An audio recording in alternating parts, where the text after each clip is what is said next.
else to get united. Like, what we gotta do is meet everybody on 149th Street at the bench. Today I want to teach you guys how to shade your graffiti confidently. If you've ever struggled with the topic, I'm about to break this down in the simplest way possible, and what we're going to be reviewing in today's video is we're going to be kind of giving a basic breakdown of choosing your light source, understanding the direction the light is traveling in, as a result understanding the direction your shadow should be going. We'll also be reviewing the anatomy of a shadow, so you know how to properly shade something, how this applies to different forms like cubes, spheres, and cylinders, and how this applies to any of your drawings in any art form, including graffiti. So let's hop right into it, let's not waste any time. When we're starting to learn lighting, there's one simple concept we always have to keep in mind, and that is shadows go on the opposite side of where our light source is. So let's just say, for example, we have this little square, and we go ahead and have a little light source over here in the top left corner. A happy little sun, you might say. Well, this bad boy right here is going to be shining light rays down towards our shape, and because the light source is coming from the top left, that means our shadows are going to go down into the right. And you can see how this basic concept, it applies to shapes, and this also applies to forms. So now when we want to go ahead and turn this square into a cube and turn that drop shadow into a cast shadow and take this very two-dimensional light source and turn it into a more three-dimensional light source, literally nothing changes. You got yourself a light source, all the light's going to come from that one singular direction. As a result, all of our shadows want to run away from that light source. They're going to be going in the opposite direction. And for as silly and ridiculous as this is, it really shows and demonstrates that one basic concept which we'll be using for something more technical like this right here. Because nothing changes. We still have our light source, and all of our light is beaming down towards our cube here from the top left, going down into the right, which means all of our shadows are going to do the same. They're going to go over to the right hand side. They want to escape the light, so they're going in the opposite direction. And our light is shining down in a more three-dimensional fashion. In this scenario, it's coming out in a more cone fashion. Now there are different kinds of lights that would shoot more parallel, so on and so forth, but for the purposes of this video, we're going to stick more with a point light. We're going to stick to more simplistic things,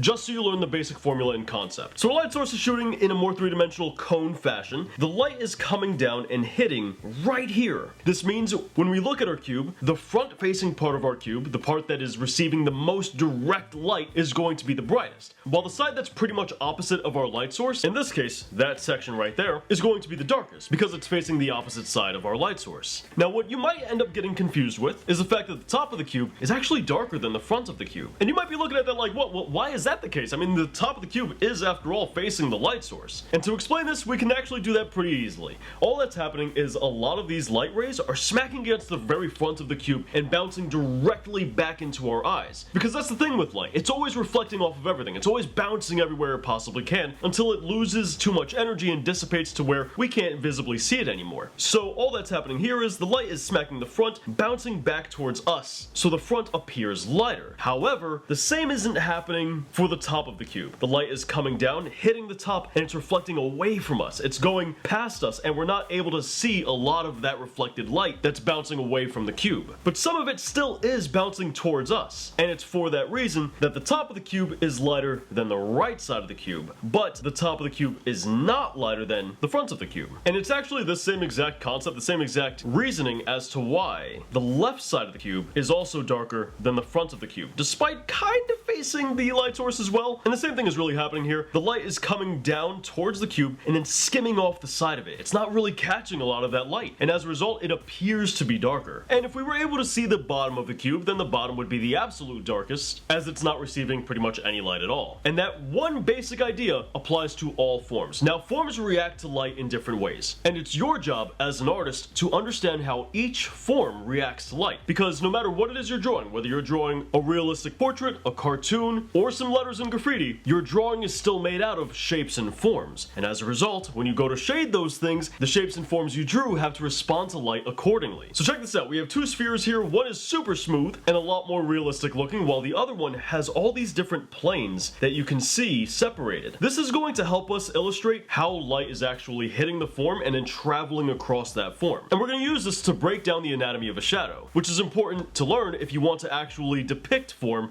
in your drawings. So just by looking at these, you can see that we have what we're going to refer to as our light family, and that's everything in the light area, and then you have everything in the shadow family, which is, well, everything in the shadow. And these two are separated by what's known as a terminator. A terminator is essentially where the light and the dark meet. They meet right there in this line. You can see a pretty definitive area right here where the shadow definitely meets the light. And when we look for that same exact area, you'll see that we see it pretty clearly. The Terminator is a really defined line, and when you're shading, a little bit of a side tip here, you don't really want to over blend your values too much, otherwise you risk getting rid of your Terminator. A masterfully shaded drawing can honestly be shaded just by drawing the Terminator alone. That right there is enough to depict any form. Now, even though the Terminator does have a very definitive line that we can track and see, there is a bit of a small transitional period between the light and the dark area, and that's known as your halftone. And we can see those halftones right here, as those lighter areas transition to the darker areas. And we can also see that here on a more rounded and blended sphere as well. I know the initial intuition is to really sketch those halftones in there, but the halftone is not really all that thick. The interesting thing to note, and you more observant types might have already noticed this, but there's not really a lot happening inside the light area. The light area is pretty mellowed out. Now, if you're new to lighting, this might actually surprise you. This is something that when I first learned it kind of blew my mind a little bit. So check this out. We see our highlight is right there. You'll notice that the highlight isn't nearly as bright as what you might think it would have been, especially given the fact that our light source is like literally just above these spheres. So that's the first tip. You don't have to make your highlights all that bright. But what's more interesting is in the light family area, not a lot of transitions happen in these values. I mean, just look at the color picker over here. You'll see we have our highlight, we go down to the next plane and the next plane, and with each one, it's not really getting much darker. You see, values transition very slowly in the light family area, and as they get closer to the Terminator, then they begin to rapidly change to a more darker value. And we see that exact thing happen once we hit right around here. We've gotten closer to the shadow family, and boom, immediately we're starting to see some pretty big jumps in value. Now, once we get to the shadow family, we have a couple of different things we have to understand about shadows themselves, and that is the core shadow. You see, the core shadow is the darkest point in the shadow, and it happens right after Terminator. In this sphere, and you'll see it right here in this sphere. Now, you might be thinking, why would these two identical spheres have different core shadows? Why is this one so much smaller than this one? And the answer is because reflective lights. Now, as we said before, light likes to bounce around. It hits an object and immediately skips to the next thing, and it continues to do this until the light loses too much energy to where it can no longer visibly be seen. So light is coming down from our light source from the top left, and it's smacking the sphere all over the place. But some of these light rays are ricocheting off the surface of this one, and they're hitting this other sphere, illuminating the shadow area. But what you gotta understand about this right here, that reflective light, is that it lost a bit of energy. It's a little bit weaker. It's not as strong as it used to be back here. So now when it hits the surface of the other sphere, it's a little bit dimmer. It's not as strong. It doesn't illuminate that sphere in the shadow area a crazy amount. You'll notice that this right here, that plane, is reflective light, but it's still darker than the halftone right here, and it's darker there, and it's darker than that, and it's darker than everything in the highlight family. Nothing, and I mean absolutely nothing in the shadow family can ever be brighter than anything in the light family. Now that we understand a little bit more about how light works and the actual anatomy of a shadow, we can begin looking at other forms like cylinders, and you'll see that literally nothing changes. The areas that are facing the light source the most are still being lit up the most, and the same thing with the sphere is happening here on the cylinder as well. The transitional values from the light family don't transition all that much. The closer they get to the Terminator, the faster they transition. You still have the core shadow, which is really easy to see on the cylinder, and you still have a tiny bit of reflective light just in there, and a tiny bit over here as well. And the same thing with the cube is happening on the cylinder as well, where some of the light is skimming on the top and then ricocheting immediately off, not being caught by our eyes all that much, causing the top of the cylinder to look a little bit darker. And same thing with the sphere and the cube in the past, the cast shadow is going away from the light. Now this is where we get to the actual lettering and graffiti as a whole. When you add 3D to your graffiti, you're ending up with one of two different kind of major shapes here. You're either ending up with a more cylindrical form, or you're ending up with a more cube form, with rounder areas that you might see on a G, or on a B, or on the circular part of an R. Those would get more of that cylindrical 3D that resembles our center cylinder right here,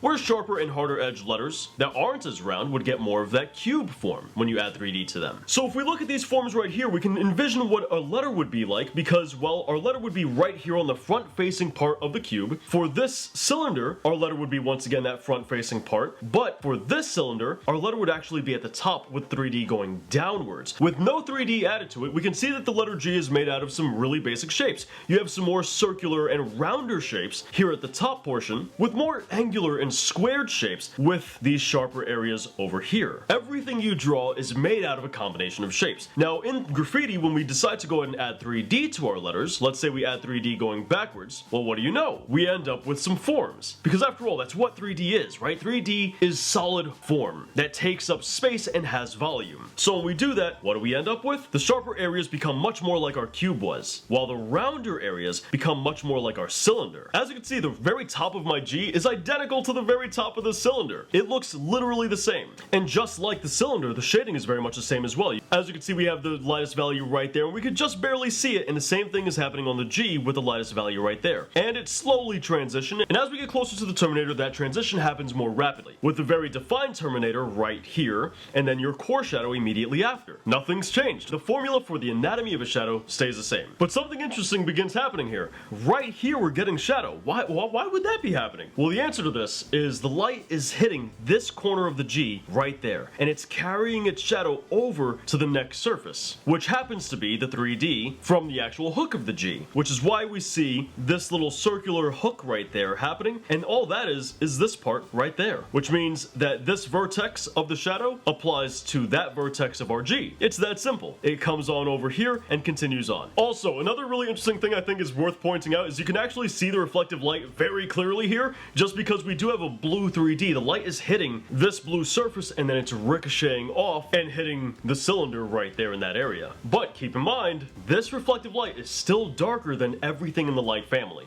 Now, what happens if we change the light source? What happens if we go ahead and flip this entire thing on its head and put our light source coming from a totally different direction? Well, nothing changes. Everything stays the same. Understand, this is just a formula. You can apply this to any art form. It doesn't matter. Doesn't matter what you're drawing, doesn't matter how you drew it, this formula works. It's no different than basic addition, and when you learn the formula behind basic addition in math class as a kid, you can plug in any two numbers and the formula always works. This is exactly the same thing. So if we were to say go ahead and just change the entire scenario, change the entire light source, doesn't matter where it is, the shapes still respond to light in the same exact way, even though they might be shaded a little bit differently. So as you can see, from this position, our light source is actually in the top right of the image. It's the sun over there. So now we'll see that all of our highlights are on the right hand side, and just like before, they slowly transition to a darker value, and as they get closer to the terminator, what happens? They more rapidly transition. You'll see it over there as well. But the key thing here is you really want to think about your light source as a three-dimensional thing, as well as thinking of your letters as three-dimensional objects, which are going to respond to that light in a three-dimensional way. And that's really the biggest struggle, is getting your head around that three-dimensionality behind everything. Because understanding the three-dimensionality behind forms and how light responds to that will allow you to prevent yourself from overshading certain things. For example, in graffiti, it's common to see people who would go ahead and shade this area right here as being really dark. They'll overly shade it, because in their mind, it's not facing light source, therefore it gets no light. That's a little bit of a dramatization of what's actually happening here. The light is hitting that area, the same way it's hitting in here. All of the negative space right here in this area allows light to pass through that section and pop in right there on the 3D, which allows some light to get through. Now, do understand, if you're new to graffiti, if you're new to art in general, this may be a little bit difficult to go ahead and do.